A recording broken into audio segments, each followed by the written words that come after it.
और इधर केंद्रीय गृह मंत्री अमित शाह पीएम मोदी के नामांकन को भव्य बनाने के लिए शनिवार शाम को वाराणसी पहुंचे और इस दौरान सीएम योगी उनके साथ मौजूद रहे। दोनों नेता दशाश्वमेध घाट में गंगा आरती में शामिल हुए। देखिए रिपोर्ट।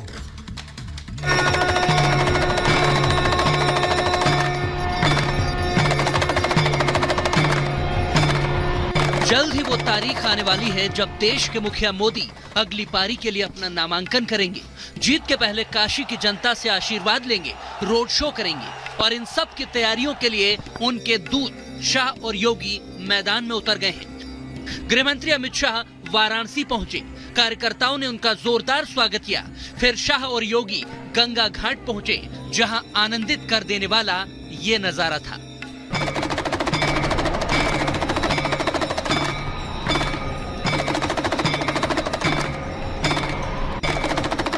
काशी विश्वनाथ की नगरी में गजब माहौल है। शिव भक्तों का ये शहर मोदी को जिताकर संसद भेजता है, जहां वो पीएम बनते हैं। 2 बार से ये हुआ, अब तीसरी बारी है। इसीलिए भक्तिमय माहौल में शाह और योगी भी नजर आए। दोनों दिग्गज गंगा आरती में शामिल हुए। इस दौरान ड्रोन शो का नजारा भी दिखा। लेजर शो में जबरदस्त माहौल था।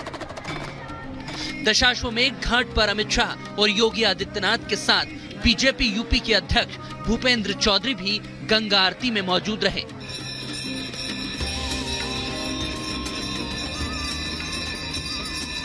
मां गंगा के तट पर यह अद्भुत माहौल है, सनातन की गूंज है। ऐसे में मोदी के यहां से पर्चा भरने का दिन भी खास होगा।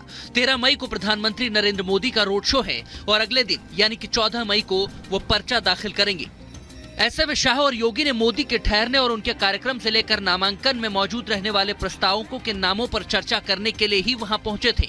पूरी तैयारियों को अंतिम रूप देने के साथ ही भक्तिमय माहौल में शाह और योगी ने मां गंगा का आशीर्वाद लिया, ताकि फिर मोदी को काशी का रिकॉर्ड जन आशीर्वाद मिल सके। Bureau report, Republic Bharat. Overall माहौल कैसा लग रहा है आपको? 2014 में और 2019 से बजाय एक अलग ही माहौल है। चुनाव मोदी निमित्त है, लेकिन मेरे हिसाब से चुनाव देश की जनता ने अपने कंधे पर लिया।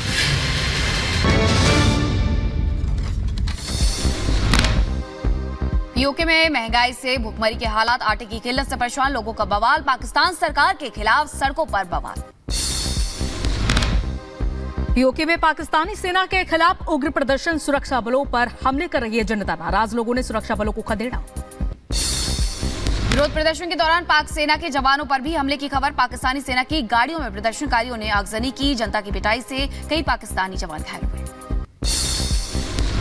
यूके में सरकार के खिलाफ विद्रोह, पाकिस्तान राष्ट्रपति भवन में बुलाई गई आपातकालीन बैठक। गोपाल राय ने बीजेपी पर साधा निशाना कहा। लोकतंत्र को बचाने के लिए बीजेपी की तानाशाही खत्म करना जरूरी। देश के पीएम अमित शाह को बनाना चाहते हैं। जनता के बीच में संदेश को पहुंचा रहे हैं कि इस बार देश को बचाने के लिए भारतीय जनता पार्टी की मोदी सरकार की तानाशाही को खत्म करना जरूरी है। संविधान और लोकतंत्र को बचाना जरूरी है। स्मृति ईरानी ने केजरीवाल पर बोला हमला, कहा कुछ समय के लिए बेल पर बाहर हैं, उन्हें चिंता करनी चाहिए कि आजीवन कारावास में उनकी स्थिति कैसी रहेगी। नाना पटोले के बयान पर सीएम हेमंता का कांग्रेस पर हमला। का नाना पटोले का बयान खतरनाक है। कांग्रेस के अंदर भारत विरोधी सोच। मंदिर के शुद्धिकरण पर हिंदू चुप नहीं बैठेगा। सोनिया गांधी जाके राम मंदिर का शुद्धिकरण करवाएगा और सारा देश का हिंदू चुप रहेगा। ये भी कोई एक हुआ है क्या? अभी वो भारत बदल गया है। राहुल गांधी के बयान पर स्मृति ईरानी का पलटवार, कहा जो पीएम मोदी के साथ बैठकर बहस करना चाहता है, मैं उससे पूछना चाहती हूं कि क्या वो इंडी गठबंधन का पीएम उम्मीदवार है। आप विधायक अमानतुल्लाह खान की बड़ी मुश्किलें। अमानतुल्लाह के बेटे की तलाश में पुलिस। नोएडा पुलिस ने अमानतुल्लाह के घर पर चस्पा किया नोटिस।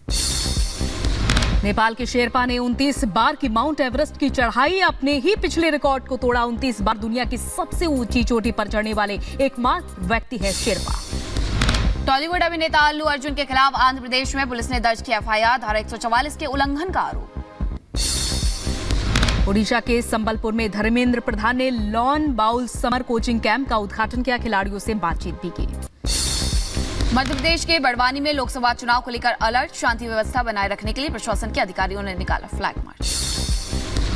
राजस्थान के दौसा में दिखा रफ्तार का कहर, भीषण सड़क हादसे में 3 की मौत, कई लोग घायल। यूपी के झांसी में रफ्तार का कहर, जीसीएम और कार की जोरदार टक्कर, हादसे में 4 लोगों की मौत। राजस्थान के बूंदी में आकाशीय बिजली गिरने से हादसा हुआ, मां बेटी और दामाद की मौके पर मौत हो गई। यूपी के शाहजहांपुर में युवती का शव मिलने से मचा हड़कंप, परिजनों ने 6 लोगों पर अपहरण के बाद हत्या का लगाया आरोप। यूपी के शाहजहांपुर में पति ने पत्नी की पिटाई की, फैन में लटकाकर बेरहमी से पीटा, महिला की हालत गंभीर। तमिलनाडु में मौसम का बदला मिजाज, कई जगहों पर भारी बारिश, सड़कों पर धीमी पड़ी गाड़ियों की रफ्तार। विले पेंसिल्वेनिया में बवंडर ने तबाही मचाई, कई घरों को पहुंचा नुकसान। ग्वाटेमाला में सैंटियागो एटो ज्वालामुखी फटा है, दूर दूर तक दिखा काले धुएं का गुबार, लोगों में दहशत का माहौल। अफगानिस्तान में मूसलाधार बारिश के कारण अचानक आई बाढ़, एक दिन में बारिश से 153 लोगों की मौत, हजारों घर हुए तबाह। तालिबान के आंतरिक मंत्रालय ने आपातकाल की स्थिति की घोषणा की। रूस के पैचोरा में 5 मंजिला इमारत भरभरा कर गिरी, फिलहाल किसी के हताहत होने की सूचना नहीं, घटनास्थल पर राहत बचाव का काम जारी।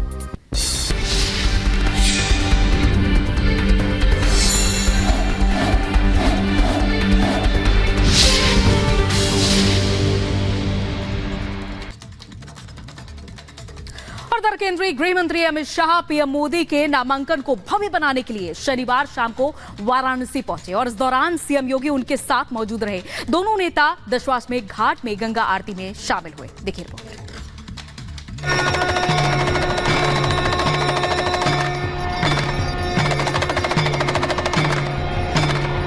जल्द ही वो तारीख आने वाली है जब देश के मुखिया मोदी अगली पारी के लिए अपना नामांकन करेंगे, जीत के पहले काशी की जनता से आशीर्वाद लेंगे, रोड शो करेंगे और इन सब की तैयारियों के लिए उनके दूत शाह और योगी मैदान में उतर गए हैं। गृह मंत्री अमित शाह वाराणसी पहुंचे, कार्यकर्ताओं ने उनका जोरदार स्वागत किया।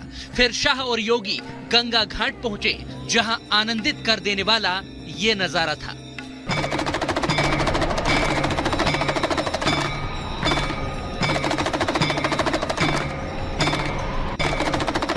काशी विश्वनाथ की नगरी में गजब माहौल है। शिव भक्तों का ये शहर मोदी को जिताकर संसद भेजता है, जहां वो पीएम बनते हैं। 2 बार से ये हुआ, अब तीसरी बारी है, इसीलिए भक्तिमय माहौल में शाह और योगी भी नजर आए। दोनों दिग्गज गंगा आरती में शामिल हुए। इस दौरान ड्रोन शो का नजारा भी दिखा। लेजर शो में जबरदस्त माहौल था।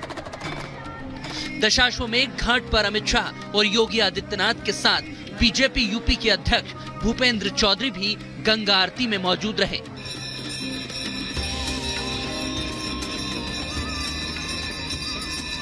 मां गंगा के तट पर यह अद्भुत माहौल है, सनातन की गूंज है। ऐसे में मोदी के यहां से पर्चा भरने का दिन भी खास होगा। 13 मई को प्रधानमंत्री नरेंद्र मोदी का रोड शो है और अगले दिन यानी कि 14 मई को वो पर्चा दाखिल करेंगे। ऐसे में शाह और योगी ने मोदी के ठहरने और उनके कार्यक्रम से लेकर नामांकन में मौजूद रहने वाले प्रस्तावकों के नामों पर चर्चा करने के लिए ही वहां पहुंचे थे। पूरी तैयारियों को अंतिम रूप देने के साथ ही भक्तिमय माहौल में शाह और योगी ने मां गंगा का आशीर्वाद लिया, ताकि फिर मोदी को काशी का रिकॉर्ड जन आशीर्वाद मिल सके। Bureau report, Republic Bharat. Overall माहौल कैसा लग रहा है आपको इस बार? 2014 में और 2019 से बजाय एक अलग ही माहौल है। चुनाव मोदी निमित्त है, लेकिन मेरे हिसाब से चुनाव देश की जनता ने अपने कंधे पर लिया।